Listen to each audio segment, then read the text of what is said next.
अस्सलामुअलैकुम वरहमतुल्लाहि वबरकातुहू। मोहतरम नाज़रीन, आज 24 दिसंबर 2022 बरोज़ सनीचर को इंतहाई अफसोसनाक खबर आ रही है कि श्री कृष्ण जन्मभूमि और शाही ईदगाह तनाज़ों पर आज मथुरा कोर्ट ने इंतहाई अहम फैसला सादिर कर दिया है।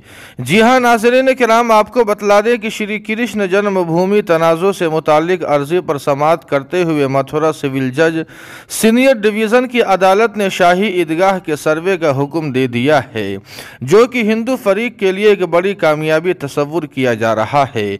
आपको बतला दें कि हिंदू फरीक की अपील पर सिविल जज सीनियर डिवीज़न की अदालत ने यह फैसला सुनाया है। मौसूला इत्तिलात के मुताबिक श्री कृष्ण जन्मभूमि और शाही ईदगाह तनाज़ों को लेकर हिंदू फरीक की तरफ से दाखिल अर्जी पर समाअत के बाद अपने फैसले में मथुरा कोर्ट ने सर्वे के लिए ख़ास मुद्दत का तयन किया है। सिविल जज सीनियर डिवीज़न ने अपने हुक्म में कहा है कि सर्वे की रिपोर्ट 20 जनवरी तक अदालत के हवाले करनी होगी। सिविल कोर्ट ने साथ ही इस मामले से जुड़े सभी फरीक को नोटिस भी जारी कर दिया है। अदालत ने अर्जी दहिंदा विष्णु गुप्ता की अपील पर अमीन से भी रिपोर्ट तलब की है। आपको बतला दें कि श्री कृष्ण जन्मभूमि से मुताल्लिक एक दीगर मामले में अर्जी दहिंदा एडवोकेट महेंद्र सिंह ने जानकारी दी है कि अदालत ने अमीन से 3 दिन में अपनी रिपोर्ट दाखिल करने के लिए कहा है।